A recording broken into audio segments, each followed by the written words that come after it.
Mummy बनी माँ दुर्गा। दुर्गा पूजा का दिन था। माँ और दादी पूजा की तैयारियां कर रही थी। दादी, दुर्गा माता के इतने हाथ कैसे थे? देखिए माँ जी, फिर शुरू हो गए। अब हम पूजा की तैयारी करें कि इनके सवालों का समाधान? बहू, बच्चे हैं, बच्चे काफी जिज्ञासु होते हैं। तुम अपना काम करो, मैं संभालती हूँ इन्हें। माँ पूजा में मग्न हो जाती है। दादी, दुर्गा माता इतने सारे हाथों से क्या करती थी? बहुत कुछ करती थी। एक हाथ से दुष्ट राक्षसों का वध करती थी, एक हाथ से अपने भक्तों को आशीर्वाद देती थी, एक हाथ से खाना पकाती थी, अपने बच्चों को खिलाती थी, उन्हें सुलाती थी और सहलाती थी। कौन है उनके बच्चे? हम सब दुर्गा माँ के ही तो बच्चे हैं। हम अपनी मम्मी के भी तो बच्चे हैं, फिर मम्मी के दो हाथ ही कैसे? हमारी मम्मी दुर्गा माँ की तरह क्यों नहीं है? तुम्हारी मम्मी दुर्गा माँ की तरह नहीं हुई तो क्या हुआ? वो तो दुर्गा माँ का ही रूप है। वो कैसे? तुम्हारी मम्मी तुम्हारी रक्षा करती है, तुम्हें खाना खिलाती है और हमारा होमवर्क भी तो करती है। फिर वो दुर्गा माँ का रूप हुई कि नहीं? हाँ, हमारी मम्मी दुर्गा माँ का रूप ही है। गट्टू, बहुत हुई बातें, अब काम में हाथ बटाओ। जाओ, पूजा के लिए किचन से पानी लेकर आओ। गट्टू भागता हुआ किचन में आता है और नल खोलता है, पर नल से पानी नहीं आता। गट्टू मम्मी के पास आता है।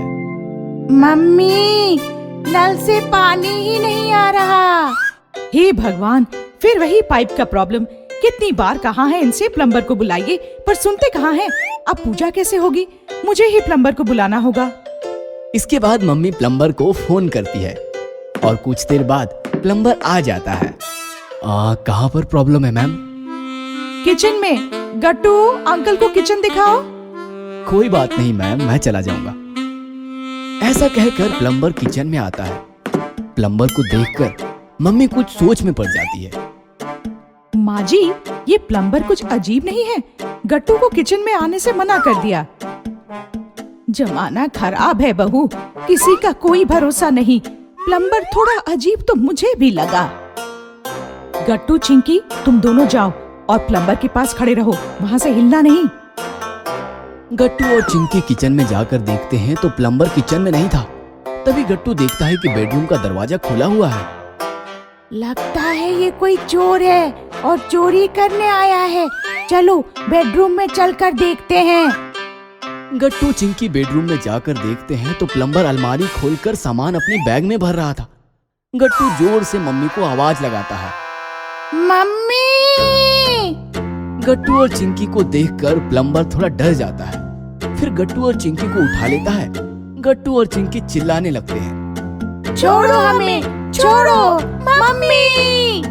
तुम्हें छोड़ दूं और खाली हाथ लौट जाऊं? मेरे पिल्लो, तुम ही मेरा शस्त्र हो। अब देखो मैं सारा घर कैसे लूट लेता हूँ। मम्मी और दादी बेडरूम की तरफ भागते हैं और प्लम्बर को देखकर दंग रह जाते हैं। सारे पैसे, जेवर और जो भी कीमती सामान है सब मेरे हवाले कर दो, नहीं तो तुम्हारे बच्चों की खैर नहीं। छोड़ दे उन्हें, नहीं तो अच्छा नहीं होगा। अरे मैडम, सब अच्छा ही होने वाला है। तुम्हारा पति घर पर नहीं है, ये मैं जानता हूँ, इसलिए तो प्लम्बर बनकर आया हूँ।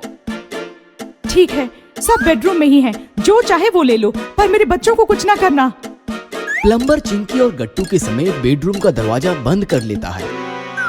बहू, ये क्या किया? वो मन मर्जी करेगा और हम डर जाएंगे। नहीं माँ जी, चोर की यही कमजोरी है कि वो हमें कमजोर समझता है। हम उसकी इसी कमजोरी का फायदा उठाएंगे। आप पुलिस को फोन करो, मैं उसे रोकती हूँ। दादी पुलिस को फोन करने भागती है और मम्मी दुर्गा माता का त्रिशूल लाकर बेडरूम के सामने खड़ी हो जाती है। जैसे ही चोर दरवाजा खोलता है, मम्मी का अवतार देखकर वो डर जाता है। ये क्या पागलपन है? मैं तुम्हारे बच्चों को मार दूंगा। तुम्हें जो करना है यही करो, आगे बढ़े तो त्रिशूल से तुम्हारा वध कर दूंगी।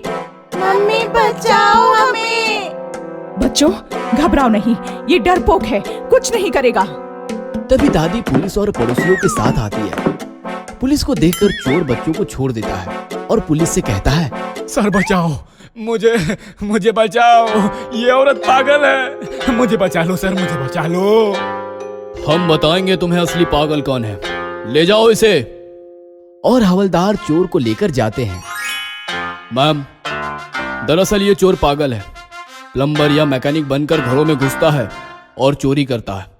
आज आपकी वजह से ये हमारे हाथ लगा है। मैं आपकी हिम्मत की दाद देता हूँ और दुर्गा माँ से प्रार्थना करता हूँ कि आपकी तरह देश की हर औरत साहस और शौर्य दिखाए